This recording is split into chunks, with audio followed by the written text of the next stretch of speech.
what's up, everybody? You're listening to the Pollard podcast, and I am your host, Bernard Pollard. My co-host is my nephew, Alex Pollard. Now, before you do anything, we're going to make sure you follow us and like us on YouTube. Like, subscribe, follow us on IG, Pollard_podcast, Twitter @Pollard_podcast. This is about to be a lot of fun. Alex, what is up, dude? Not much. It's actually it felt kind of, I don't know, boring last week. We didn't get an episode in. Yeah. I just got back from Ohio. You went up to Indiana. Boring area of the country, but it had to happen. I'm excited for this week, and finally going to start getting into some football. That's gonna be real fun. Been looking forward to this. So Alex, you're heading back to school. Am I not correct? Yep. Yeah, like 4 days. Okay. And my niece is going to Florida State with you, Lily, your sister. So she's going to be a freshman. Yep. You're going to be a junior. Yep. All right. That is correct. Yeah, I'm going up Saturday. She's going up Sunday. She's got to move into her dorm and everything. I've just got to put some clothes away when I get back to my apartment. I got to get all this set up though for when we do the podcast while I'm up there. Got to get my desk set up. I'll have a flag back here. That'll be good. I'll be decked out FSU every week. Hopefully you look a little bit better. Hopefully your room look a little bit better. But you better take care of my niece, because if you don't take care of my niece, anybody that bothers my niece will get dealt with by me. Guys, like Alex said, we've been gone. NASCAR's been down. We were running around. We've been back in Indiana. Alex was in Indiana and Ohio, traveling the world. But Watkins Glen, and I keep telling everybody I want to say Glen Watkins for some crazy reason, but it's sounds Watkins like a name that way. So yeah, I know. I just don't understand. I got my glasses on too, so I look smarter, but I'm trying to avoid a migraine. But Watkins Glen, NASCAR returned. It's a road course. A lot of drivers don't like it. A lot of fans don't like it, and I'm one of them people where I'm looking like, dang, I don't understand what's not to like about a road course. But I've been on iRacing, and I'm trying to figure out why I was spinning all yesterday, kept spinning. And this next race is actually going to be in Indianapolis. But Watkins Glen took place this past weekend, and Kyle Larson, your boy, the guy that you've been talking about, was not going to win the championship. He pulls down his 5th win, if I'm not mistaken. What do you think about that one? I mean, I didn't say he wasn't going to win races. All I said was, my hot take is, he's been cruising this season. He's been winning a lot. I just saw that I think he had like 6 races where he was first or second, like 6 straight. So I'm not saying that he's doing bad or anything, but I think that championship, when it gets down to it, I think we might see some problems like we did in the past. Pushing the car a little bit too hard. That's just me though. I didn't watch this race. I don't watch a lot of NASCAR, so I don't know for sure. But just based off of a few little things that I've seen, that was just my hot take for NASCAR. Well, it was your hot take, but I mean, this dude is. I mean, I don't think anybody can deny he's a skilled driver. I mean, he won the race. Yeah. He was out, and Chase Elliott started last. I think he had a penalty.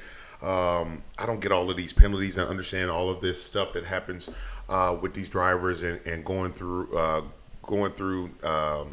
checkups and everything else with NASCAR, but Chase Elliott started in the back, and he fought his way to the. He finished second. As far as top 2 guys. I thought Chase Elliott was a for sure win, because he's been a dominant force. Dealing with the road courses. So I thought he was a for sure win. But I think Carl Larson said, "You know what, buddy, this one is mine." They're teammates. Once again, man, this was an exciting race. I actually got to watch the race driving back from Indiana, and it was just super cool for me to be able to watch and to be able to watch the different drivers, the different things happening, and watching how they just deal with this road course when we've seen these guys work on these ovals and short tracks and things of that nature. But to look at their skill set taken to a road course was just exciting for me to see. Watkins Glen was a race. I was actually supposed to be in Philly this past weekend, and then I was going to go to Watkins Glen, but that ended up getting canceled, and so that didn't work out. We ended up going back to see Grandma and helping Grandma out. She y'all pray for my mother-in-law. She got a knee replacement, but went back, helped her, and just spent time with family and had just a good time. But watching this race was a lot of fun. Seeing Carl Larson back on top was a lot of fun as well. There are a lot of fans out. A lot of Carl Larson fans, and they love that dude. So as we move forward, we don't want to stay on it too long, but as we move forward, I got to talk about this. I got to address this, and I got to keep cleaning my glasses. But training camp is a go for the National Football League, and it is teams are getting ready. We just watched the Dallas Cowboys and the Pittsburgh Steelers play in the Hall of Fame game. That was exciting to be able to see. Hear all the speeches and to see the guys inducted into the Hall of Fame. That's always really, really cool. But I think, one of the things that stuck out to me watching Peyton Manning, Peyton Manning was a guy that I played against. I played against a lot of the guys that were inducted, but watching Peyton Manning be inducted, man, that was just really, really cool. Calvin Johnson was a guy, Megatron, who was inducted. And, I mean, this was an awesome time for the National Football League and just for fans. So, did you ever play against Calvin Johnson? I did. I did. He's. Who were you with? I was with Kansas City. I was with Kansas. Was I with Kansas City when I played against him? I'm almost positive. I think that was his rookie year, if I'm not mistaken. Because I don't remember you playing just like the NFC North a lot. Yeah. Throughout your career. So the crazy part. We played them in Detroit. The only stadiums I've never played at, but I played every football team in the National Football League. The Dallas Cowboys, I've never played in Dallas. I've never played in Green Bay. I've never played in Tampa Bay.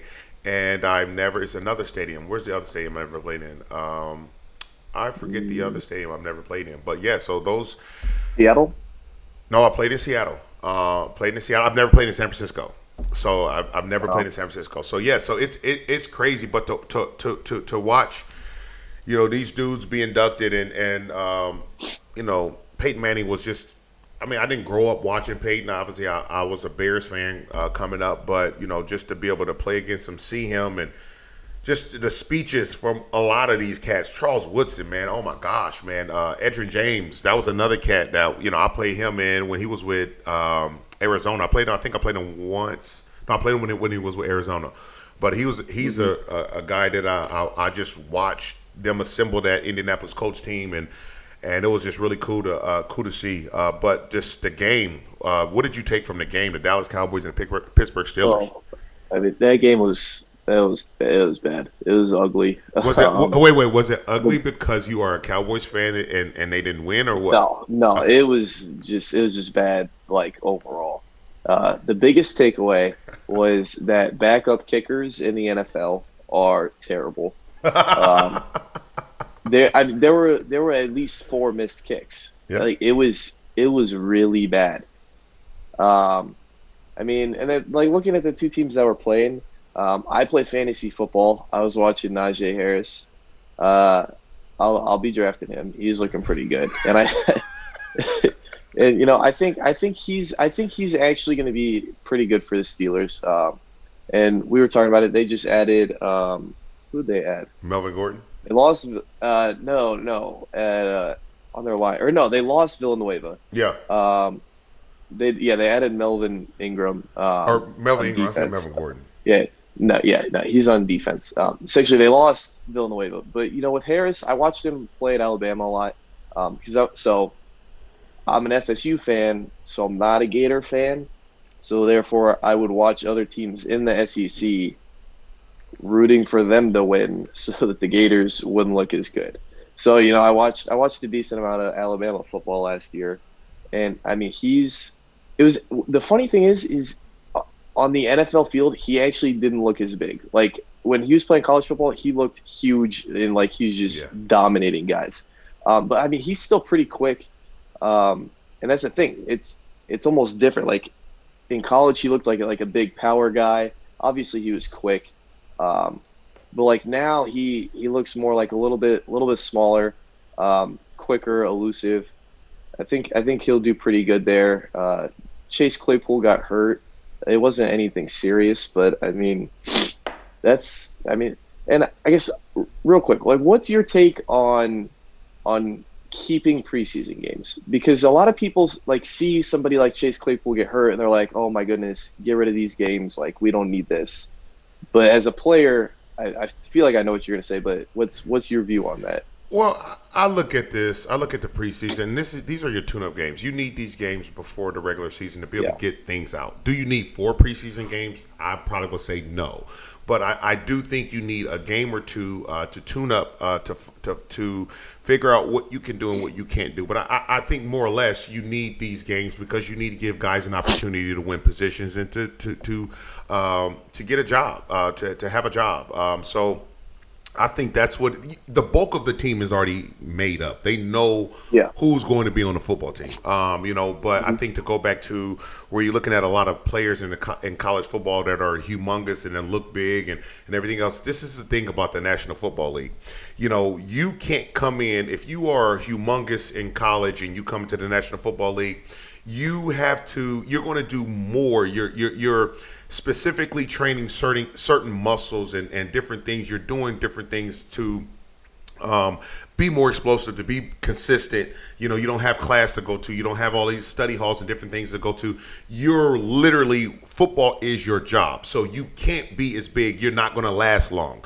That right there, you're asking for an injury. So I think, too, when you look at this, a lot of strength and conditioning coaches at the National Football League level, they want guys leaner. They want guys understanding that you've got to use these muscles consistently all the time, and you need them working for you. You can't yeah, be the biggest thing out here because that's going to slow you down and it's going to cause injury. That's kind of my take on that. I mean, shoot, in college, bro, like I think I started at 205 pounds. And my strength and conditioning coach at Purdue wanted me to look like Keith Swelling, a safety, I think, out of Georgia Tech, if I'm not mistaken. And this cat was 240 pounds. So they had me literally play safety at 242 pounds. And so I was just like, I can't move. I'm dead in between plays. Like, I was just like, yeah, I can't do it. So I had to get back down to play at 220, 222. And so that's just one of the, I don't know why college coaches want to get guys so big. I don't get it because that weight's got to be lost when you go, if you have a chance to play at the National Football League level. So it's just weird. It's really weird. But, my take from the game, I look at this game and the Dallas Cowboys are obviously a talented football team. We can't go past that. They're a talented football team. But I was just more impressed with the Pittsburgh Steelers. I really like what they're doing. They're a run first, work off the play action football team. They want their defense to be on the field winning games. I think Big Ben is going to be humongous for them. I think bringing in drafting the running back out of Alabama, Harris. I thought that was a no-brainer. So I think this is smart. I think this football team is going to be successful again, and I think they're built to be. I think they're built. They're obviously going to be built to run the football. They're going to be built to do that. I do think they should have made some, whatever they should have did some things receiver wise, but because they're working off the play action and they got some things built in, I thought they could have did better with adding some receivers or whatever it may be, or even drafting better receivers. I thought they could have did a better job, but I was just impressed. Dwayne Haskins did a phenomenal job. I thought he handled the position well. He handled the game well.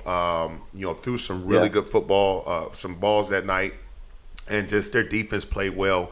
So I'm excited about the Pittsburgh Steelers. So as we transition, I think we're going to be breaking down. Some football. Actually, before we do that, I got to get this out here, and about this. There's so many. I know. I got to talk about this, y'all. So I I did something in '07, right? So Hard Knocks. We had Hard Knocks with the Kansas City Chiefs, and this video is out there. It's every year. It just seems to everybody. I guess they think that it just happened, or they're surprised that I was able or capable of doing that. Now let me give you the story. I want to give you all the story behind why I was dancing and did the splits. Now, Hard Knocks 2007. We know that they come. We know they're coming. Coach was just like, "Yo, hey y'all, we don't want to make this a big deal. We want this to be cool. We want to have fun." They had men, they had a lot of women on staff, cameras and everything else. So, we're in the locker room, and we're in between practices. We're in River Falls, Wisconsin. There's nothing in River Falls. We're staying in the dorms. We got Kyle Turley, everybody. We all playing guitar. We got a band. Like literally, we got drum set, guitars, keyboard. Ron Edwards on the bass. I'm on the drums, and I can play the drums. So we're all playing drums. We're doing all kind of different things, having fun, whatever it may be. So we go to practice that morning, and we get done with practice. We're in the locker room, and we're just sitting there, and everybody was kind of talking. The ladies was talking, and you don't see the ladies in the camera, but nevertheless, we're all laughing. They're talking about, hey man, what would you do if football wasn't your thing? If this was not your career, what would you do? And I'm a fool. I love to make people laugh. I love to act crazy. But I was like, man, you know what? I'll be a dancer. I would be a stripper. And everybody was like, no way. I was like, bruh, I'll be a stripper. And so we all laughing. Dustin Cole quit laughing. They doing all kind of crazy stuff. And so we got in the locker room at River Falls for the football team, they have a projector where they watch film, but then they also got they got a screen and projector, but then they got a sound system. So, back then we got CDs and with music on it. And it got crazy, right? So they find me a CD. I was like, yo, we got a mix CD right here. And they put it in. So one of my other teammates, he challenged me. He was like, man, you can't dance. He's like, I could dance way better than you. So he over there dancing with his flip-flops on. And so I'm looking like, man, I'm about to tear this sucker up. So we go doing all this stuff. I'm dancing. And all the ladies, they laughing. And my teammates looking at me like, yo, this dude ain't really doing it. So I'm really like, I'm popping and doing all kind of other stuff. And dropped down to the splits. I made everybody laugh, and the ladies was just laughing. But once again, the story behind the dance was I would be a male stripper if I wasn't playing football. And yes, there were ladies there. Of course, my teammates was there. But this is what we do. This is what happens in locker rooms. You have guys that act a fool. You have guys that dance. You have some guys that can do the splits. Some guys that can't do the splits. You got guys that can do backflips. You got guys that do cartwheels. You got guys that are comedians. You got guys that are capable of acting. So this is what's on the football. And this is the great thing about being on a football team, because you have so many different characters. And that's just so much fun. But I wouldn't change that for the world. I wouldn't change it for anything, man, because that was a lot of fun. And a lot of people still ask me, can I still do the splits? And I tell them, yes, I can still drop down and do the splits. Can I twerk? Yes, I can twerk. I am proud that I can dance. I am a fool. So, and you know it. I've tried to teach you how to dance because you have no rhythm. But I'm trying to teach you. No, you don't even try to. I'll be all right. But I'm trying to help you understand when you decide to go to a house party or a club, in Tallahassee, you need to know how to have rhythm, and I can teach that. I can teach you that. At 6'6", you need to know how to dance, and I'm here for you. I'm gonna clip that part right there where you just said I was 6'6". That's not going anywhere. Okay, well, I've acknowledged it. I acknowledge it. Like, it's okay, but you're 6'6" and can't dunk. It only took like 2 years, but you can't dunk though. That's getting left out of the clip. Can you dunk? Yes. Alex, can you dunk? Yes, I can. A men's basketball. Stop. Can you dunk? Stop. Yes. How many times have you dunked in your life? I don't know. I don't count. I also don't play a lot of basketball. Have I ever seen you dunk? No, we've never played basketball. All right. Okay. Can you beat me in basketball? I don't know. You shouldn't touch a basketball court. The last time you did that, you pulled your hamstring, tore an Achilles. You're not allowed to play anymore. Oh my gosh. Okay. Well, so guys, so that was a story behind me. That was a story behind me dancing, splits, twerking, whatever it may be. A lot of people like to make fun. I actually had a lot of women, and I'll be honest. I had a lot of men, and it was crazy because dudes was contacting me. I'm like, man, bruh, like I'm straight, homie. But nevertheless, like that's just one of the crazy things. And I'm open and honest. That's what. But I had a lot of women contact me to come do parties and everything. Like no joke on Facebook. It was hilarious. But yeah, I still can do it. So as we move forward, we're going to be breaking down the AFC North and the NFC East, and we're going to do the NFC East first because Alex's favorite team is the Dallas Cowboys, and we got to talk about the Dallas Cowboys first. And do you mind? Oh, for sure. Okay. Oh, good. We'll get there. Okay. Go ahead. So, as we look at the Dallas Cowboys, before we get to Dallas Cowboys, I think this is probably this is a shame for the Dallas Cowboys. They're probably the most talented football team in this division. Would you agree with that? Yeah. Okay, you would agree they're the most 100%. Talented football team, but they're also the most inconsistent football team in this division. And I think it's just a shame. I really do. I think it's a shame. Dak Prescott is returning this year, so they got him signed. He's a guy that I think he's a star in this league. I think he's a phenomenal player. I look at the head coach. I love the head coach, Coach Mike. I love what he's doing. I love who he is. I love his game plan. But I do think that there's some pieces that needs to be fixed defensively there. But Alex, give me your take on the Dallas Cowboys. I mean, obviously, I think I'm gonna go with we're gonna make a playoff run again. I said that last year before Dak broke his ankle. And they went 6-10? Yeah. Okay. Which, I mean, if Dak had played that whole season, we would have ran away with that division. Like, yes, we are playing in the worst division in the league right now. It's terrible. But I mean, if Dak plays that season, and yeah, he was on pace for like 5,500 yards, that probably wouldn't have happened. But I mean, I still 100% believe that he would have led the league in touchdowns and yards. And I mean, he's like he can carry the team. I mean, that's what he's been doing. I think you look at Zeke, he's kind of hurting the team right now, especially last year. Like, I mean, we lost a couple games because he couldn't hold on to the ball. Right. That's, as a running back, that's pretty important. So that hurts. Yeah, and I know, like, 6 fumbles? I think it was 6. Yeah. Which is just like crazy. I mean, there aren't guys that have 6 fumbles over 5 years. So that hurts. But going into this year, we got Dan Quinn, which is good because it's a change.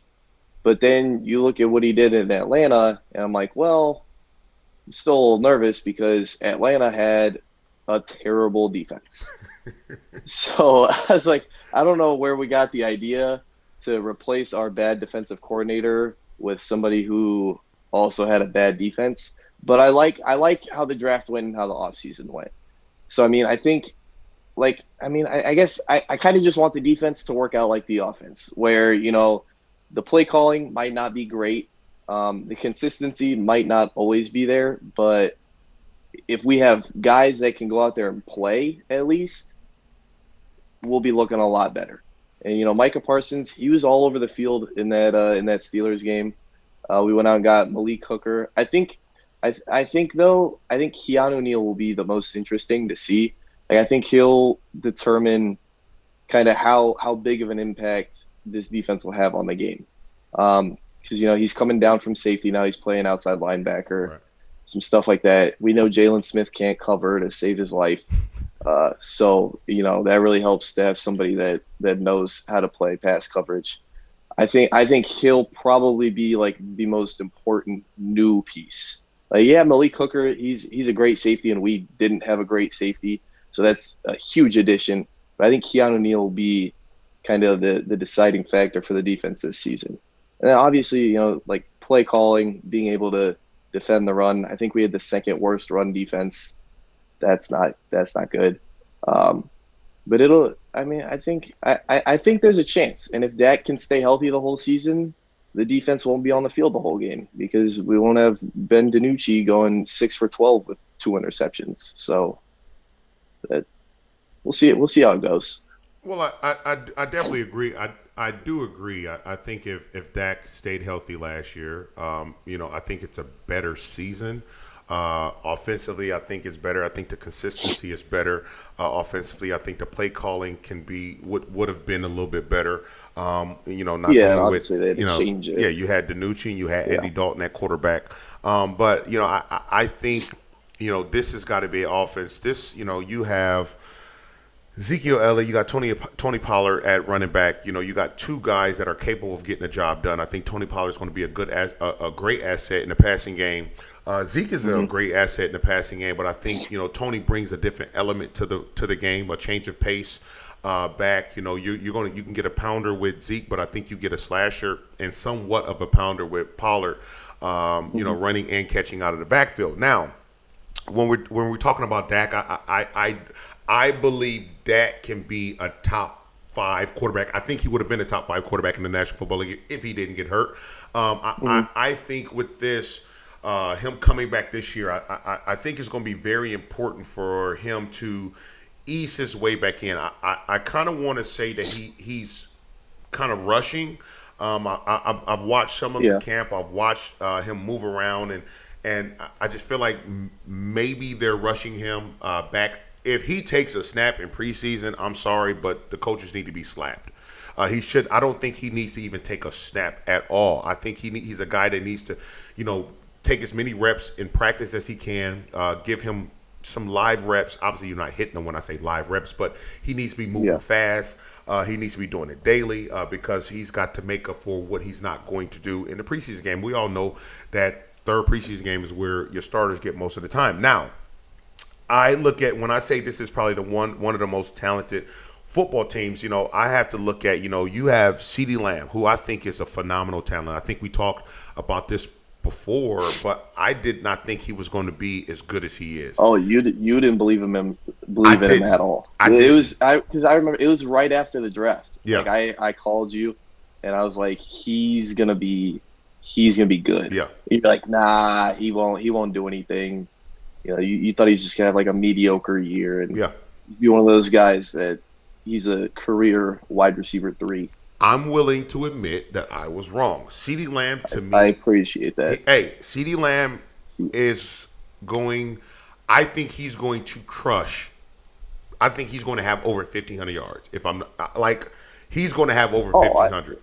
I could see that. Right. I'm looking at that from him because I'm just looking at he has so much inconsistent play at quarterback with DiNucci and with Andy Dalton. I think when you bring a consistent threat at the under center who can consistently get this cat the ball, I think he's going to be really good. Amari Cooper is a cat that I like. Amari Cooper. I think he's going to be a guy who he's going to eat. I think he can be 1,000-yard receiver. He better be 1,000-yard receiver for what they're paying him. But once again, I think offensively, this is probably one of the most talented teams we will see in the National Football League. But when we look at the defensive side of the ball, they're going to Malik Hooker is a good safety. He is. He's been playing in a cover 2 shell where he's going to be isolated in this cover 4 defense. When you're looking at Dan Quinn, he's going to have some adjustments when you look at the cover 4 and different things you have to do when you have trips and everything else. If you get into nub situations where you have a nub tight end on the line and 2 to 3 receivers backside, he's got to know and understand how to do that. And so I'm hoping that practices will help him understand that philosophy, because when you go from a cover 2, playing cover 2, most of the time, and then you go to that cover 2 look, and then you have some fire zone blitzes and stuff built into that. That is so different. And that's what we played in Kansas City in my start of my career, and then going to Houston where we mixed in a lot of cover 4. We played some cover 4 in Kansas City, but then we had more fire zones, and then we went to just a completely different defense. When that's being thrown at you, that can be difficult, and you find guys thinking while they're playing. And I hope that I hope he's not thinking when he plays, because he's got to make adjustments to his corners and to the other safety, to his linebackers. I think, Neil, they're going to have to make a decision as far as, is he going to play safety or is he going to play linebacker? Because if he's just playing linebacker, I don't know if he steps on the football field in regular packages. So now, if he's not stepping on the football field in regular packages, he's not going to be your nickel back, but he's got to be a dime. He's got to be a dime DB now. So I think, when we look at that, it's got to be some type of rhythm for him, to get him playing. To get him to be able to be a key piece to this defense, because this is a defense that is lacking and needs as much help as they can get. They need a rush opposite of who is that? Lawrence. Lawrence is a kid. I think he's phenomenal, but you need more. He needs more help, and so this defense needs. Well, we got Randy Gregory back this year. Randy Gregory, he's back, but if he can stay out of trouble and stay healthy, he's in the past, he's been able to be that guy that can play opposite a good rusher. So, well, hey, they're going to have to do something. But I do believe that they should win the division. I'm hoping that freaking it doesn't be one of them things where they win 7 games and that was the divisional lead and to win it. Like, they need to go and win 12 plus games, because they're capable. They have the talent, they have the coaching to be able to do that. So moving forward, still we're staying in the division, the Philadelphia Eagles. As I look at this team, I've watched the Eagles. I like the Eagles. I like the addition of Joe Flacco. A lot of people have dogged me for that. A lot of people have said whatever. I like this addition. I really do believe Joe Flacco is going to end up being the starter. No, I'm not taking away. Well, go ahead. Even there, like, they also signed who? Nick Mullins. Who? Look, no, I'm just saying with those 3, Mullins, Flacco, and Hurts, I could definitely see how Hurts is not, set in stone as the starting quarterback next season. And a lot of people are, getting on Nick Sirianni for that, but I could definitely see it. But did you honestly I said Joe Flacco, you said Nick Mullins. Why even interrupt me with that name? No, I understand that Joe Flacco is better than Nick Mullins. Okay. Nick Mullins, he's had good patches in his career. Who? He had all right. Look. He had a couple good. He had a couple good streaks in San Francisco. So just as a whole, the position is not one person's yet. I get it. I believe. Joe Flacco could be that guy. I'm just saying Nick Mullins is there too. Maybe Joe Flacco has reached that point where he's a little bit too old, but then Jalen Hurts doesn't know enough. What? Nick Mullins is right there. I get it. I am not, for all you Philly fans, for all you Alabama fans, I am not sold on Jalen Hurts. I'm really not. I've watched him, and I know a lot of people will say I'm wrong and this and that. I have watched this cat play, and yes, can he run? Is he a threat? He's a threat to run out of the backfield. But I consistently say those yards when quarterbacks are running will cost you something. Those yards will cost you something. It's going to catch up with you at some point. These guys need to learn how to throw, and he's thrown from the pocket. He hasn't been consistent throwing from the pocket. I'm not sold on him. I think I think he can come in and change the pace, and maybe you just do a couple things different. But I truly believe Joe Flacco will end up being the starting quarterback at some point, if not at the beginning, at some point during the season, because I think he's that much better. And I still think he has a lot left in the tank. I would love to see that. That'd be great. That's just Because me. I mean, between the three of them, I don't think any of them are like a super threat. But I mean, we'll see how that goes. And they drafted Devontae Smith, Mm-hmm. and everybody that lives in Philadelphia thinks they're going to the Super Bowl now because they drafted the Heisman winner. Because of Uh, Devontae Smith. yeah, I, yeah. I mean, I need everybody to understand something.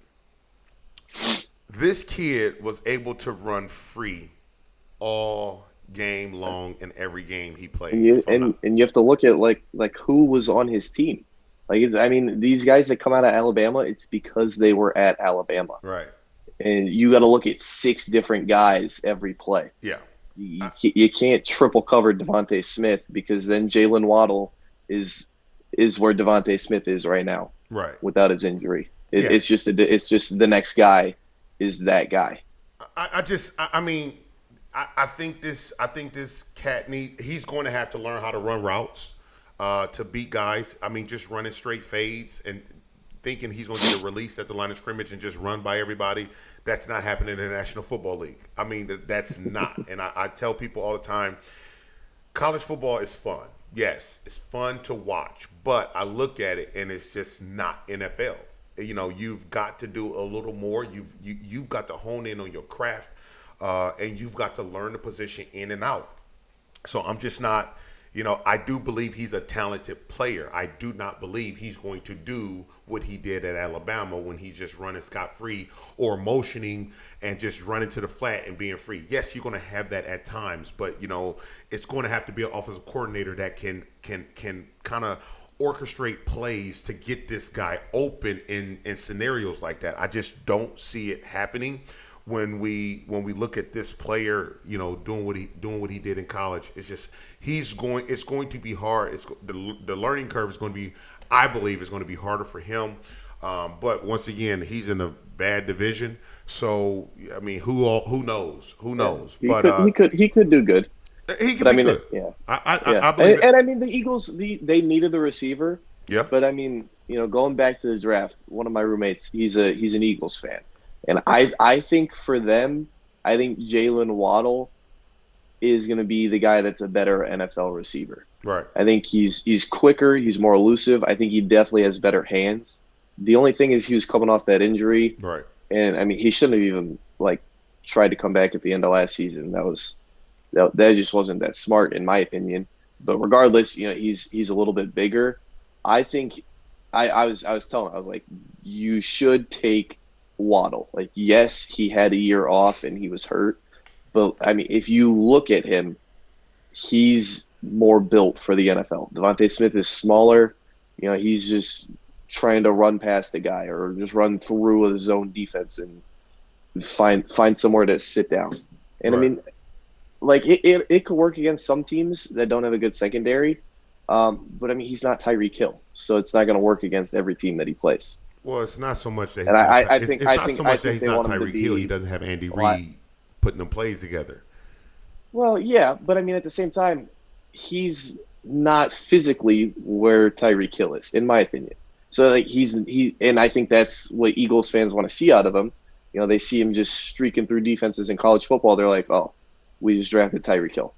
Well, no. And you don't have Patrick Mahomes and Jalen Hurts. So that doesn't help either. Yeah, that's definitely not happening. But you do have Joe Flacco who could throw the ball 75+ yards. But that's just that's just I want a Super Bowl. I'm not saying that he can't. No, I completely understand. Yeah. Defensively, I'm not sold on this Eagles defense. They do have some players. I'm just not sold. As much as it pains me, I will say they do have a solid run defense.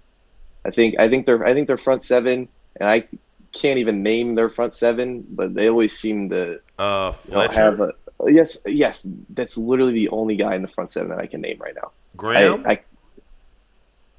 is he still there? I want to say Brandon Graham is still there. Okay, but I mean, I'm just saying they do have a good front seven. They have a good run defense. Yeah. Secondary, a lot of question marks. Secondary is definitely question marks. All right, so we stand in this sorry division, the New York Or here, Giants. real quick. So you said Dallas you think should win the division. Where Right? do you put Philly? Should Where Dallas do you beat? where do you see their no, like where do you see Philly's season ending up? Like record wise, 17 games, second, third, fourth. I think Philly could. I think Philly's going to end up third in the division. Okay. That's my opinion. I think Philly. If Hurts is the starting quarterback all year long, they'll be third in the division. Okay. Yeah. I think if Hurts is the starting quarterback all year long, he'll be fourth. Yeah. I can see that. As we talk about this team, the New York Giants. Gosh, this is a football team that just freaking. Hey, I mean, the The talent. whole team is question marks. Yes, like for all you Giants fans, like, wow. I'm sorry.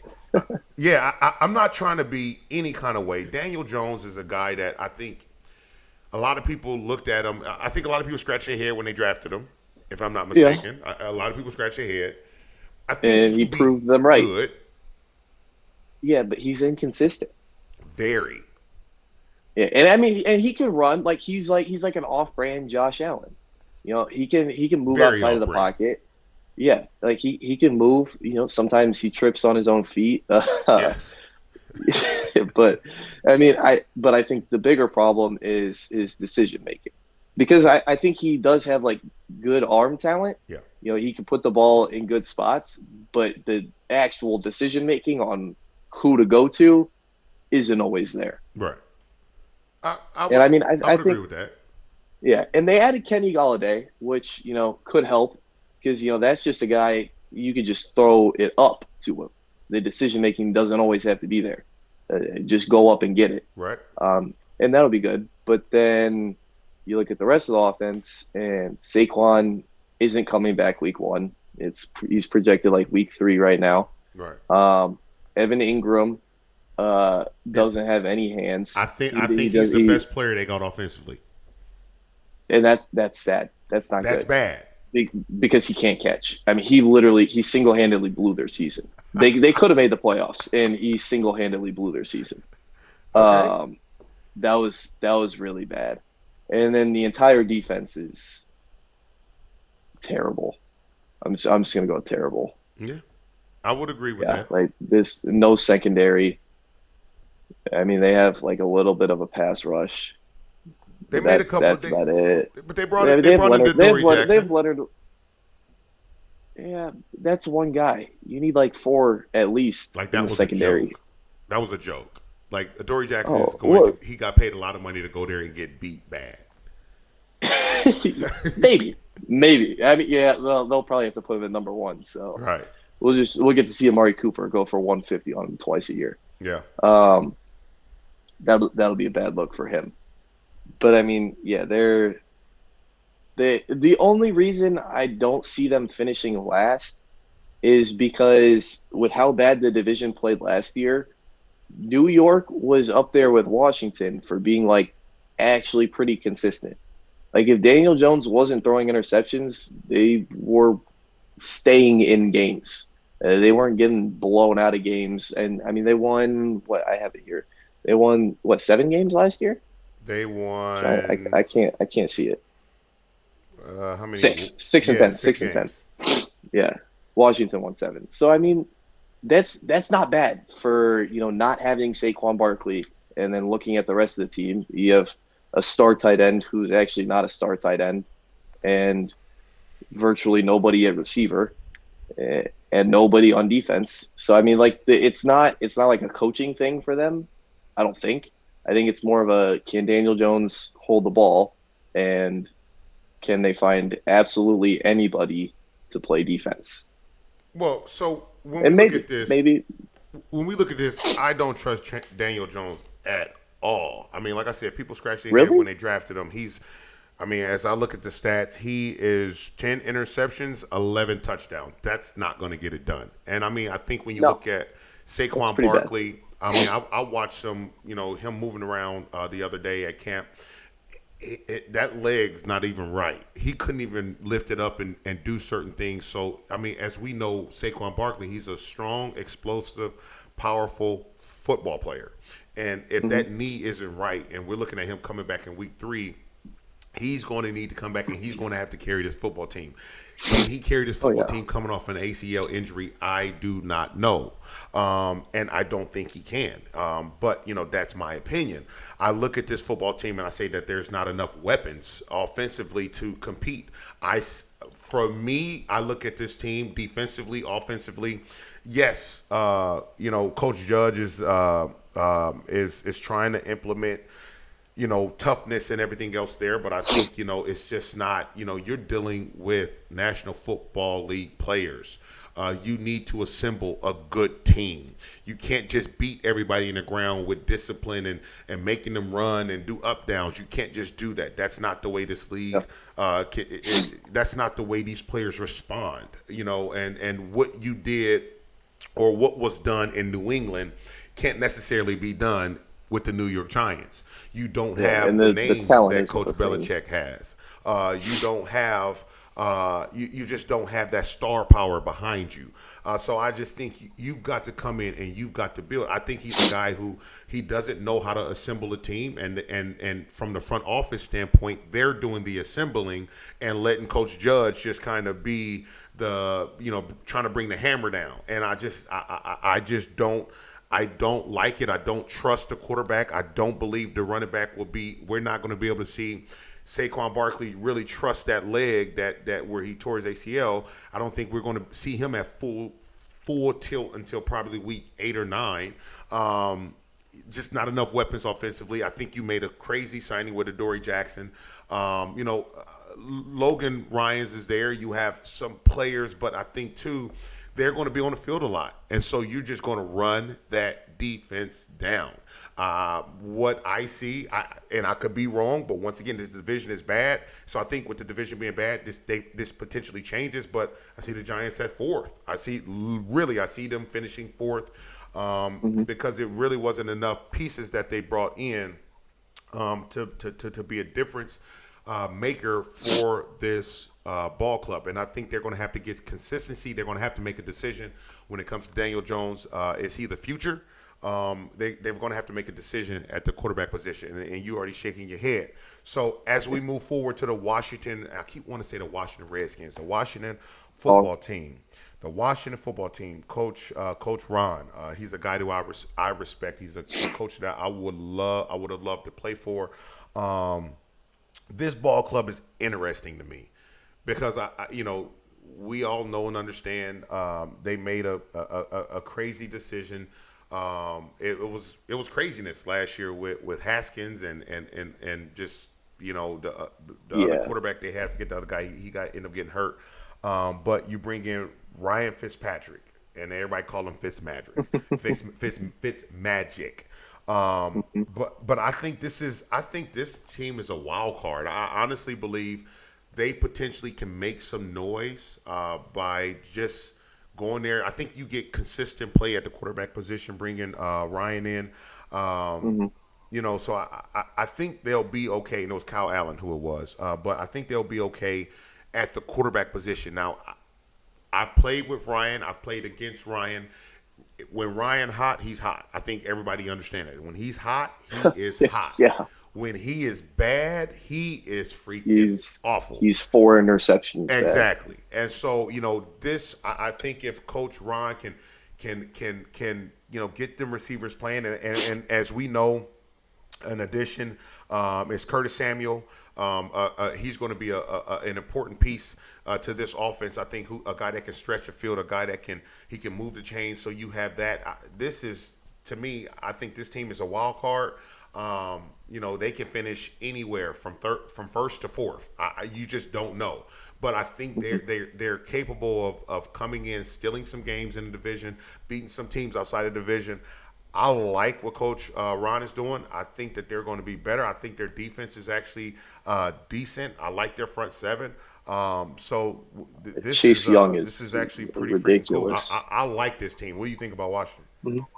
Yeah, I mean, out of the other 3 teams in the division, being a Dallas fan, I don't want to play Washington. Yeah.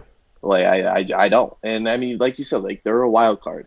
And I think if they do go the route of starting Fitzpatrick, it'll be interesting because with Samuel and McLaurin, I kind of see them as like the same type of receiver. And like I feel like originally what they wanted to do with that was stretch the field. But I don't know what's gonna fill the middle of the field. Like I don't know. I don't really see like a third target, like a solid tight end or a third receiver that's going to be able to work the middle of the field for them, Right. unless they use, like a running back there. Right. That's what I was thinking. It'll be interesting, and I think with Fitzpatrick, we've seen him air the ball out, but I don't know. I mean, he's getting older. He doesn't have like a Tom Brady, Drew Brees arm where he can't throw the ball 50 yards. But I think they're going to have to lean on the run this year. I don't think they're going to be able. Now. I know. But I mean, how we just said, when he's bad, he's bad. And Right. I think when we see a lot of his mistakes, it's a lot of things, down the field, trying to stretch the field out to the sidelines, things like that. Just missing a ball on the sideline, cornerback gone, pick six. Things like, and that's where I see Curtis Samuel and Terry McLaurin working most of the time. So I don't know. I mean, I think their offense is going to look a lot different from last year. And I mean, their run game was consistent last year. It wasn't bad. It wasn't good. It was just consistent. I mean, they beat the crap out of Dallas running the ball because we couldn't stop the run at all. Awful. Oh my gosh. Yeah, So bad. yeah. It was bad. And yeah, I see them finishing second, just because they don't have, like that third solid weapon, and they don't have somebody like Dak at quarterback. Right. Because I mean, if you put Dak on that team, they'd be competing with Dallas for first. I mean, and for Dallas, it's as long as they can play somewhat consistent and just not completely inconsistent, they should easily be able to run away with the division. But then if they're playing inconsistent and you have a team like Washington and Fitzpatrick is hot, they could easily take first. Okay. That's fair. You got no rebuttal from me. So we're going to move over to the AFC North, the Pittsburgh Steelers. We talked about them a little bit. I think this is going to be a year for them to. I think Big Ben wants to prove himself. I think they're going to have to make. I don't want to say they're going to have to make. I think the receivers, they need to step up, because I think they let the team down a lot last year. Obviously, the run game wasn't there like it's been in the past, but the receivers dropped a lot of footballs. I continue to say that I do not believe that Juju is a number one receiver, but a lot of people thought he was, and I think we all have seen over the last couple seasons he is not the number one guy. He's a clear-cut number two receiver. He's still talented. Doesn't take away his ability to be able to play, but I think he's not able to carry a team like a normal number one receiver can do or whatever. But I look at this draft pick. First of all, let me give all credit. Coach Tomlin is one of the best coaches, a guy that I would love to play for. Him, Coach Ron, those are two coaches I would have loved to play for. But this guy has been consistent, I think, in every way, shape, and form with this He's never had a National losing Football season. League. Yeah, so I think, he has done a lot of things great. He has assembled a team. I think the Pittsburgh Steelers is I believe that they're going to take the division. I could be wrong, but I think they're going to take the division. I don't think it's going to be close. Once again, I could be wrong. I just think the makeup of this football team, defensively, offensively, they can get back to the run game. They got guys running around on defense that's going to run and hit. They're fast at the linebacker position, secondary. They're fast. They're smart. So I don't see a lot of bad pieces here. Offensively, I just think if we can get rid of the drop balls last year were insane. Obviously, Big Ben didn't play up to par like he has been, like he's played in the past. But I think this is a year where he's saying, okay, I want to get back to doing things that I've been able to do in my career. And I think working off of the play action, the pass from the run, I think, that's going to give him the ability to be great. He's a 33 touchdown, 10 interception guy. And that's not a bad year, but I just think, No. missed throws and drop balls. He has 608 attempts at the quarterback position. But this is a guy I don't see his talent level has fallen. But I think this is a really good football team. That if something happens with Big Ben, we watched Haskins play. I think the future for Haskins in Pittsburgh is great. I really do. It's not taking anything away from Big Ben. I think he's going to be awesome. But this team right here, I think this is going to be a powerful football team, consistent for 17 weeks or 17 weeks, 17 games. Yeah, 17 games. Yeah, I think I agree. I had them finishing second in the division. I think the biggest problem for them is going to be the O-line, specifically left tackle, because they just lost Villanueva. Yeah, I think that's kind of a huge part of Ben's success, because he's had Villanueva for so long left tackle, and I mean he's a good left tackle. So they got to fill that spot, and Ben, not even being older, just being as big as he is, he's not a super mobile guy. So the offensive line, I think, is really going to dictate whether they have a really good season or just a good season. I don't think they'll have a bad season at all. They choked the second half of last season. That was terrible. That's fair. But I don't see that kind of play happening this year, especially now that they have the running back that they're looking for. But I just don't know if Harris will be able to produce how they need him to with the O-line, especially since they haven't had a run game for the last year and a half. So, I mean, if they're going to work Harris, it's going to be a change for all those guys that have been there. It's not going to be the exact same offense. So that's really the only reason I put the Browns ahead of them, is just, I want to talk about the Browns next. But yeah, that's why I put the Browns ahead of them. And I see the Browns as having a much more consistent offense and a more powerful offense. I think the receivers are a lot more reliable. And like you said with Juju, I feel like his best games are when Claypool has his best games. Right. And I think that right there shows you he's not a true number one receiver. If he can only thrive when the defense has to look at somebody else, you're not a number one guy. That's just not it. Right. And I mean, having both of those guys isn't bad, but it's not. I mean, that's kind of another thing. The Browns, they have Odell. Odell is their number one guy, and then Jarvis is. I see Juju as more of a guy like Jarvis. He's a very strong, not like in their style of play. Just he's a very strong number two receiver. He's not like some average receiver. I think he's a very strong number two receiver.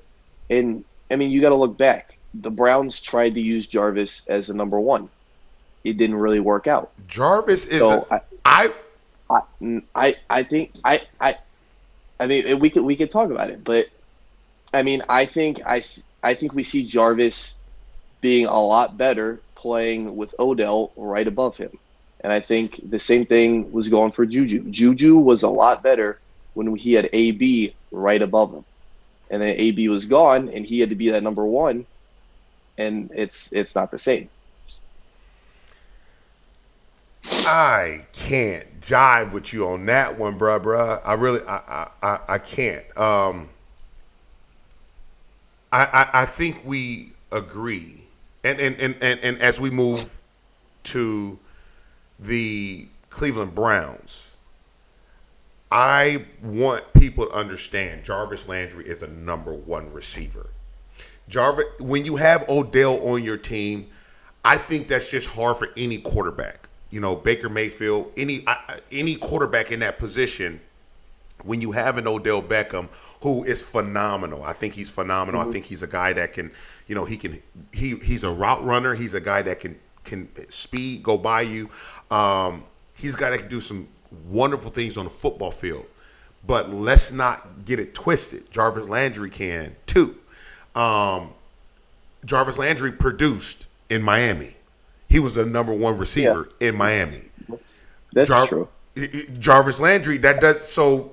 If you can't go from being a number one to okay, well now you're labeled as a number two. No, you just on a team with Odell Beckham, who is going to probably complain more and probably be more vocal about getting the ball. I've watched Landry not get the ball and walk off and be okay.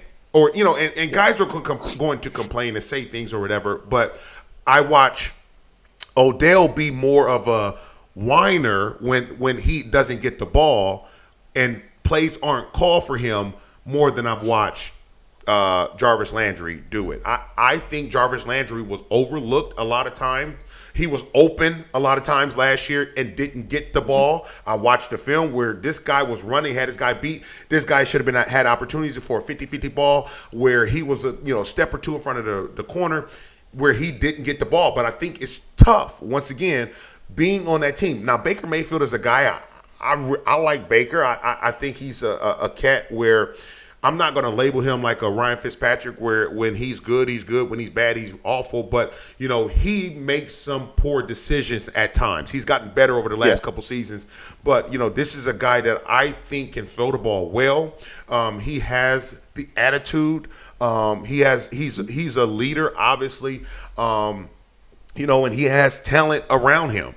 He has talent around him from the running back position. He got two running backs that are number ones. He got two running backs that are number one running backs. He got two receivers that are number one receivers. He got two tight ends that potentially can be number one tight ends. I mean, he has an offensive line he is surrounded around talent. If Baker Mayfield does not break out this year, shame on him because the talent is there. And I think he will. I think he will. I think he will as well. But the talent,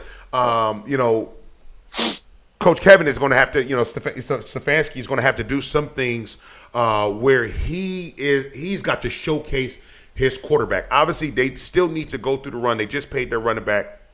They got two backs where they can do things, and they're in a division that that's going to be ground and pound. They're going to beat each other up. All four of these teams, they're going to beat. That's what they're known for. They're beat the piss out of each other, and I think that's what other teams outside of the division that have to play them. I think they're looking at it like, okay, let them beat each other up, and then especially after they play each other, if we get them right after playing, that's a physical game. Cleveland playing Pittsburgh playing Baltimore playing. That's a physical game from all four teams when they play each other. So I look at this football team and I say, man, this is a good team. And defensively, they went out and they wanted to fill and plug holes that was either not producing or they just needed to get better guys. And so I like the decision with Johnson at strong safety. I like the decision with Troy Hill at cornerback. You had to get better cornerback play. I look at the Jadeveon Clowney. I don't know if I'm sold on him. I think this guy has been – and for guys that played in the National Football League, you'll hear us say it, and I'll say it out loud. Some guys won't say it, but I think Jadeveon Clowney has been stealing the last 3 or 4 years from the National Football League. He's a name that everybody knows. He's done things well at the college level. He played well for a couple years, but I think he's just been stealing. I mean, he's a talented player, but he has not played up to par. This guy is a physical freak, a specimen. I really do. Opposite of Garrett, man, like Garrett is phenomenal. I think that this cat is, this defense can be special. I think this team can be special. And I just look at it, if Baker Mayfield, if Kevin Stefanski does not do a great job as far as getting his quarterback in the best possible cause and situation, it's going to be shame on the Browns because this is a team that has gotten a lot better over the last couple seasons. Yeah, and they went out, they added Greg Newsome too in the draft. Yeah. Dallas having no secondary. I liked Greg Newsome. I think that was a good pick. And I think with looking at taking Jadeveon Clowney, I think they're just kind of hoping that it can be like when he was in Houston with J.J. Watt, because they have Myles Garrett, and I think they're going to play him opposite sides of the line, Right. and they're going to hope that the line's looking at Myles Garrett too much, and Jadeveon Clowney is able to. I don't think there's any way he puts up the same kind of numbers that he did, when he was really good in Houston, but just looking for anything, because he can be a good player. Right. So I think they're trying to give him the opportunity by putting him across from a superstar, and they're going to see what they can get out of him there. And because when you look at it, they don't even really need somebody opposite Myles Garrett. Exactly. Myles Garrett is going to tear up an offensive line no matter who it is. Right. He's going to be in the backfield almost every play, no matter who it is.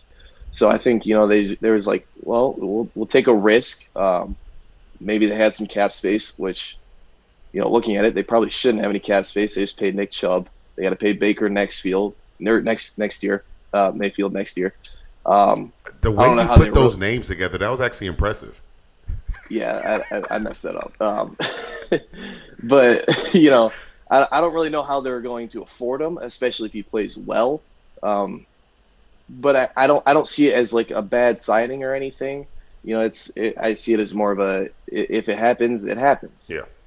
And they're not there, and they're by no means in a bad position, so they can afford to kind of do something like that. They didn't have a lot that they needed to fill up. Right. And going back on what I just said, and they got to pay Baker next year, I think that's why we've seen him get better, mature more the last couple of years. I think coming into this season, he's got to earn that contract for next year. I think he's going to have a really good year, because he has to prove to them that he's worth more than Odell and Jarvis or Nick Chubb and Kareem Hunt, because they're not going to be able to keep all 5 of those guys. That's 5 number 1 guys right there. So we're probably going to see somebody go next Somebody's got year. to go. I agree. Unless somebody's taking a massive pay cut if the Browns are winning the Super Bowl, which I don't see. I don't think they're there yet. Yeah. But looking at it from Baker's point of view, he's got to go out there and prove that he is the most valuable part of that offense. Right. And he needs that contract next year. That's a fair take. That's a fair take. So I think let's move on to the Cincinnati Bengals. I think this is going to be the shortest one that we stay on, or the shortest one that we hit. But I look at this football team. I look at this organization. It's bad. This is a they're in a division where freaking A. I mean, they're going to get beat up each other. Yeah, they've been beating up each other. They're doing all kind of stuff. But they pick up Jamar Chase out of LSU. A lot of people probably thought they should have taken a lineman to protect their quarterback. And I think they should have. Yeah. I think a lot of people had the worst O-line by far. So I look at what's going on. I look at what Zach Taylor is doing in Cincinnati. I look at Coach Anarumo, who was my defensive back coach at Purdue, who's the defensive coordinator for the Cincinnati Bengals right now. I look at this football team. They have a couple pieces, but Joe Burrow played a lot better than I thought he was going to play. Going down with that injury, coming back, he's going to be a guy who they've got to protect him. They've got to protect him. And I don't know if they've gotten any better offensively as far as the offensive line to be able to protect a quarterback that's going to be coming back off of an ACL injury. Yeah. So Joe Burrow is not going to be mobile as he was. He's not going to be able to, do certain things. He's going to be in the knee brace. So I don't see what was going on in that room during the draft. I have no idea. I mean, I really don't have much to say. Like, it's just an all-around choke. I mean, and from what I heard before the draft was Joe Burrow wanted Jamar Chase. They played together at LSU. He wanted him. And I don't see how you could let your rookie quarterback, who got hurt because he had no O-line, so he hasn't even played a full season in the NFL, run your draft room. Like, I wasn't really blown away by the pick because I knew there was a possibility, because I mean, it was in the news, like Joe Burrow was pushing for Jamar Chase and Cincinnati for some reason was looking at it. But I was just like, I don't understand how they could let that happen. I think they're going to have another bad year. They're not going to be able to run the ball. Joe Burrow's going to get beat up. I mean, like, Joe Burrow, he could have just ruined his own career right there. Because, I mean, you can't just snap the ball and throw it up to Jamar Chase every play. Right. Like, this isn't LSU. And you don't have LSU's O-line. Yeah. I mean, he's going to get beat up, especially those 6 games in his division. Yeah. I think, I mean, he might not get hurt again, but at the same time, like, if he doesn't ever get out of Cincinnati, I don't think he's going to have a good career. Like, I don't think Cincinnati's ever going to be able to build around him because they literally only have him. That's all they have. And now that Jamar Chase. But I mean, you got to build almost 20 other positions. They don't have much at all. Yeah, I look at this. I mean, Mixon is obviously back. He's going to be an important piece for this football club. But you know, I look at it. Boyd is a guy that I really like. I actually just saw a clip of Burrow connecting with Boyd in the back of the end zone. Corner pylon was a beautiful throw. Beautiful catch with Boyd going and attacking the football in the air. The corner obviously, you know, didn't go up with him to stay away from bumping and potentially causing injury. But yeah. I like the matchup. I thought at the receiver position that they were okay. I thought they could have addressed the offensive line. As far as the defense, I think, you know, they could have been a lot better.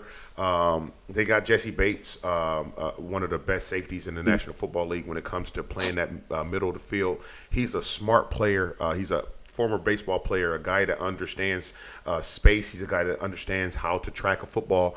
So I think he's going to be a really good player for them. But I just look at this football team and I'm just kind of scratching my head all over trying to figure out what in the world were they thinking. How is the decisions that they made? How is this going to get them to be competitive in the division, but then in the league as well? So you know that's the crazy part with this team. And like I said, it's going to be short. And so we move on to the Baltimore Ravens. Now, real quick. I know this is the last team, but quick technical difficulty. My computer is about to die, so I'll be right back, and then we can finish up this last team. But I'm not going to make it through the last team here. So give me 1 second. Give me 1 second. Dude, how in the world? Like, this is what I'm dealing with, y'all. My nephew, how is it that he does not have a charger charging his computer as we are recording, while we're recording? He's too smart for this. He's too smart for it. It's just crazy. And then he's 6'6", sitting on that. No, we're good. We're good. We got the. This is crazy. We got the charger. No, look, I have to unplug something else in my computer. I'm sorry to hear that. That's not my fault. That's not our problem. We wouldn't have had this problem if the intro didn't take so long. we had to redo the intro 3 times. So, you know, we started running out of time. All right, so we talking about the Baltimore Ravens, and a lot of people from Baltimore, they get mad and upset at me talking about I'm hating on the Baltimore Ravens. How I won a Super Bowl with them. How can I talk bad about the team and this and that? Yeah, there's nobody in the city that likes you. Right. Let me tell everybody as we start this thing talking about the Ravens. This is the last team in the division, but when I talk football, I'm talking football. I'm not talking out of dislike of anybody. Whatever took place with me in Baltimore, that's what took place with me in Baltimore with Harbaugh. With Ozzie, that's what took place. When we talk ball, we talk ball. It's not to stab anybody. It's not to be malicious towards anybody. We're just talking ball. You may not like what I say, but that's okay. I'm okay with that. So as we talk about the Baltimore Ravens, this is obviously a talented football team. I look at this team that went 11-5 last year. They have probably one of the most electric players in the National Football League in Lamar Jackson. I look at this team and say, you know, they drafted who they drafted? They drafted Rashad Bateman, receiver. They went to go get help at the receiver position. They brought in Sammy Watkins from Kansas City. Now, I look at this and I keep telling everybody, I look at this football team and I look at the additions. I look at everybody saying, "Oh, Lamar needs receivers. Lamar needs receivers." This offense isn't arm built. talent. Or you say who? No, keep going. So this offense isn't built to have Lamar stretched or for the receivers to be dominant. You can't have dominant receivers in on this football team because the quarterback can't throw the routes to be able to get these receivers the balls. So if you look at the routes that are being ran by this football team, they're either fades, they're seams by the number 2 guy or the tight end, or they're slants. You don't see pivots, you don't see outs, you don't see Zampesis, you don't see deep ends, you don't see a lot of that. You don't see that sprinkled in. You'll see posts every now and again. You just don't see it. And so I think that this is a talented football team.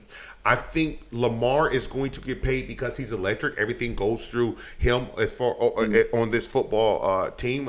He's a guy where he's done some things well with his legs. And once again, as we said earlier, it costs something when you run as much as some of these running quarterbacks are running. And I think it's caught up with Lamar in his decision-making and everything else, balls coming out, fumbling and everything else. But I look at it, he's a guy who threw for 2,700 yards, 26 touchdowns, 9 interceptions. And I'm going to tell everybody, too, as I've talked about other quarterbacks, those 9 interceptions could have easily been 18.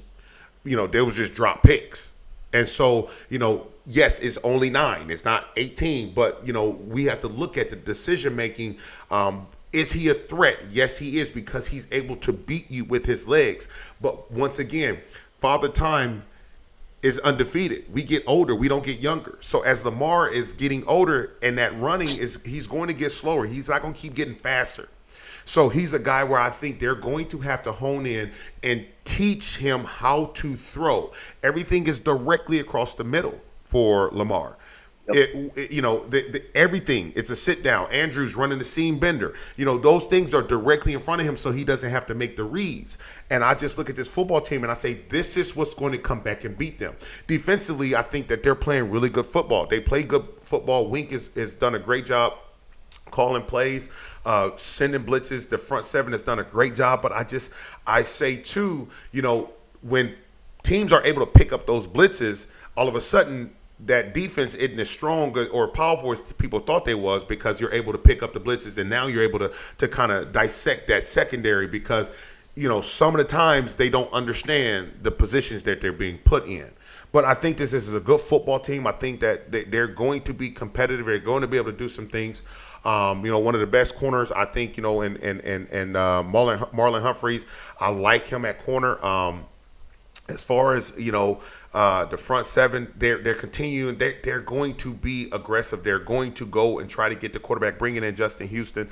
They're going to be doing different things as far as trying to get to the quarterback. They're going to be successful doing that. But my fear, as I look at this, when they're stopped and they can't go dominate or bully a football team, what happens? But this is a team where, like I said, I think they can be competitive. But, I just think they're going to have to get more consistent play from the quarterback position. They're going to have to teach a quarterback how to throw different routes so that he can be consistent and not just rely solely on his legs. What do you think, Alex? Yeah, I mean, I 100% agree. I don't think Lamar Jackson has really any arm talent. I mean, there's a lot of guys that are backups that can go out and throw every single ball that he throws.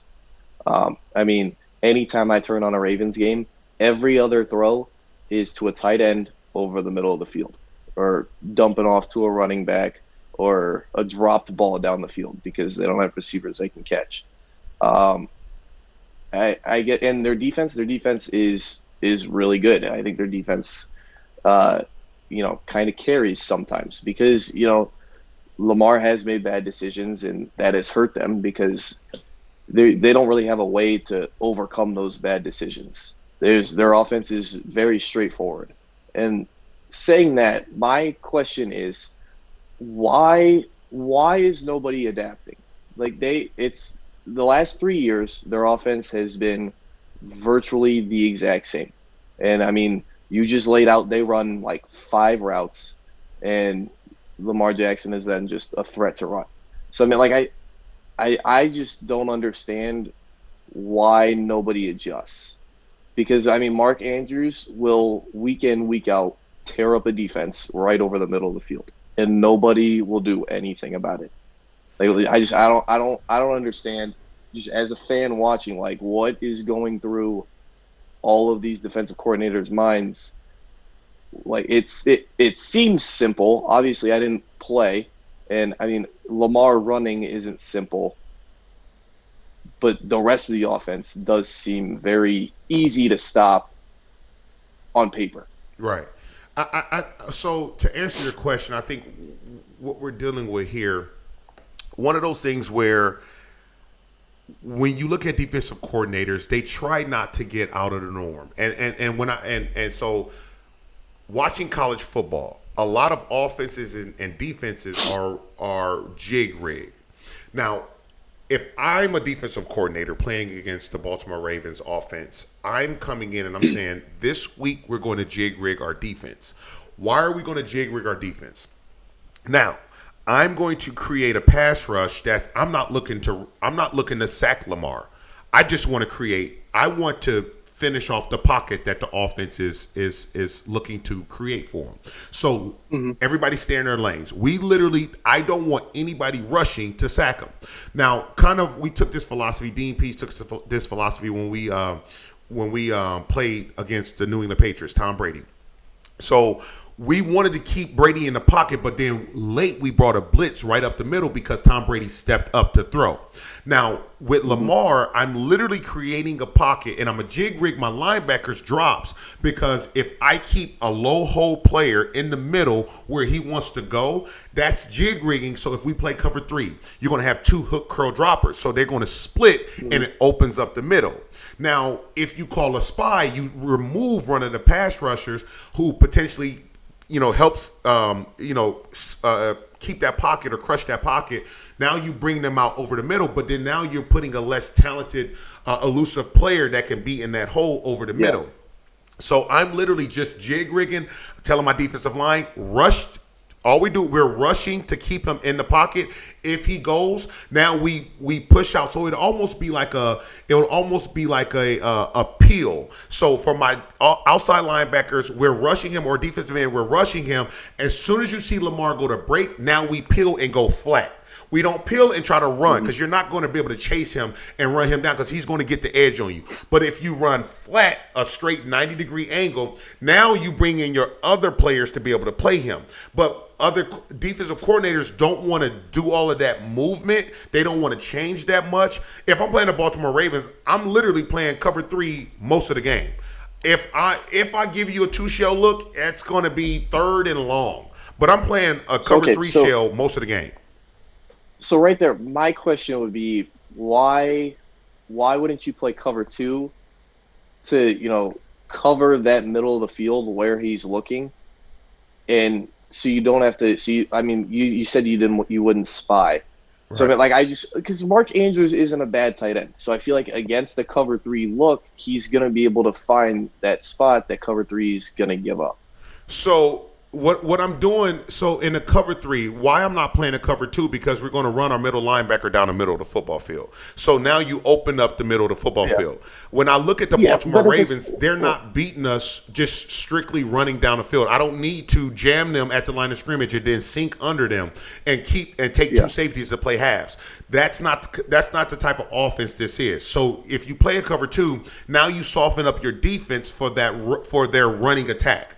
So a cover 3 allows us to stay run responsive, but then it also, now my corners, if we end up getting the Kings personnel, or if we get a nub 2 receivers, twins, I get to have my corners overlap that and just move my safety over. Now, where the jig rigging comes in is now I'm not going to have 2 hook curl droppers. I'm only going to have 1. And so with that, I'm going to beat the tight end up at the line of scrimmage. I'm not letting Andrew – I want to destroy all timing. And really, if we look at it, when we look at Lamar play, a lot of it is he's going to back up, run, and then release. So we got to stay under control. And once Lamar – goes to break that pocket and run to create those lanes down the football field, now we need to go ahead and kind of latch on. But, I still, like, he is phenomenal with his legs. He's phenomenal. Yeah. Now, like you said, with his arm talent, he is throwing out routes from the Baltimore Ravens offense is non-existent. I mean, he can't throw an out. He can't complete an out. And it's bad because we're watching it and we're looking at the development of the quarterback. We're looking at the development of Lamar, and it's just not there. We're looking at the last 3 years, it looked exactly the same. When they get to the playoffs, they have no steam. Why? Because everybody understands, pinpointed what y'all do. Everybody wants to get mad at Greg Roman and say, oh, your play calling sucks. No, he's calling what his players aren't capable of doing. If he goes and try to run a spread offense, Lamar's not capable of running a spread offense. He's not. The receivers aren't capable of route running. The receiver they drafted a couple years ago, the kid, who is it? Sneed, who they had, Brown. Brown is, if that kid is trying, he can be halfway decent, but at the same time, most of the game he's not trying. And then with drop passes, Lamar has had a lot of receivers that drop balls. I do agree with that. They've dropped some footballs. But for the most part, they're not built to do that. They don't run the routes. I've watched Sneed. Sneed has been a successful receiver in this league. And, you look at him, he's running 2 routes per game. And, you can see the frustration. And are they backing Lamar up? Are they backing the coaches up? Yes. But you see the frustration from an athletic, from a competitive standpoint. They're looking like, dude, I want to do more. But it's not built because either the quarterback can't get it or some of the receivers can't run it. And then if they can't run it, you can't put it in the play calling. So everybody's blaming Greg Roman. I think we're going to see can they switch a couple things up? Yes. But it's going to have to be a complete transformation, and Lamar's going to have to be able to throw the ball all over the football field and not just 4 to 5 routes. Literally, like, I'm not grading a quarterback off of throwing a freaking slant. Anybody can throw a slant. Any quarterback in the National Football League can throw a fade. Any quarterback in the National Football League can throw a post. Okay, where's your circus? Where's your Zampese? Where's your fitting balls in certain places? Has he made some throws where he's put it in some tight coverage? Yeah, he has. But he's missed more of those throws than he made. So that's just the way I look at that. Yeah. And then I guess, so you talking about that jig rigging part. I guess I could, my only thing there is I feel like most of the games that the Ravens lose are divisional games. So then I guess my question would be, let's assume that those defenses are jig rigged for that game because they know Baltimore. What is keeping other teams in the league that are outside of the division that only get to play them once a year from doing the exact same thing? Because I can see, like, Lamar, he doesn't have the arm talent, and it's so frustrating to watch him tear up defenses. Because you can watch a team completely shut him down, and then nobody will have a defense that looks anywhere like that the rest of the season. I'm like, now wait a minute, they just showed you how to stop him right there. Why aren't we doing that? Well, I guess my question is, like, how much does it take away from a team to take a week to jig rig your defense just for one team? Like, is it hurting your team? Yeah, so you don't a lot of these coordinators, because you literally change the psyche of everything that's been taught. So they don't want to compromise for one game. We don't want to compromise that. We want to keep our guys, we want to keep everything. Cover 3 is the way we do this, we do that, we do this, we do that. If we need to, we're not going to jig rig, we'll just change personnel. We'll just go with nickel opposed to when they go regular or heavy, we'll just keep nickel on the football field to put another speed guy in. Well, when you put that speed guy in, you're putting a smaller body in, so when they go to the heavy, now he can't take that pounding. So it's just so many different levels to this that where these defensive coordinators, where they're just set in their ways. And you know, when they're set in their ways, you have some guys where they just come on in the playoffs, they don't change nothing, they just beat Baltimore. And a lot of it is because Baltimore beating themselves. Lamar dropped back and he's trying to do too much. He's running around, he slipped and fell, didn't change his cleats, but he fumbled the ball. Or he's trying to do too much and running around and he takes a sack and fumble the ball. Or he's trying to force balls and then they get intercepted or knocked down. You know, or drop passes. A lot of it is Baltimore beating themselves when they're trying to do something that they're normally not doing. You know, we've known Baltimore to run the ball the last 3 years down people's throat. When they throw the football, everybody look like, whoa, don't throw it. Well, like I tell people, you can't have a quarterback and you want to just have your quarterback run. A quarterback job is to throw. I get it, but those yards cost something when Lamar is running. So when you get later in the year, Lamar not fresh like he was in September. And when you get to November and December, Lamar's been running consistently every week. So when he has 130 yards rushing, everybody like, oh, he had 130 yards rushing. Well, that's cool and awesome. He only had 140 passing with an interception and a touchdown. That happens. Right. And so, you know, the thing about it is he can't be the savior. And a lot of time, they've been bailed out by Tucker, one of the best kickers in the National Football League. He's kept them in games. True. So once again, the team is built well. But I just think when you look at the play calling is Greg Roman is calling what his player can do. And if you get out of the scope of what Lamar can do, that's going to be a bad football team. Lamar's about to get paid. He's going to get paid. But he's being paid according to his electric ability running that football, not throwing it.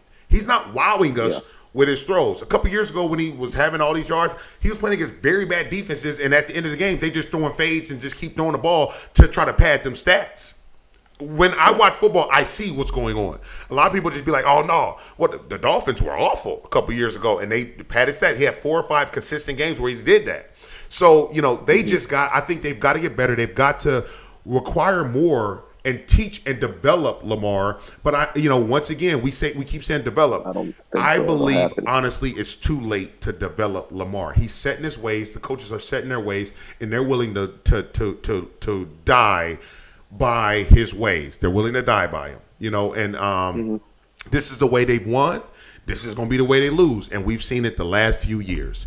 That's true. So it's crazy. It's crazy, but. Guys, we appreciate you for tuning in to the Pollard podcast. Thank you so much. Be sure to tune in to us next week. Peace.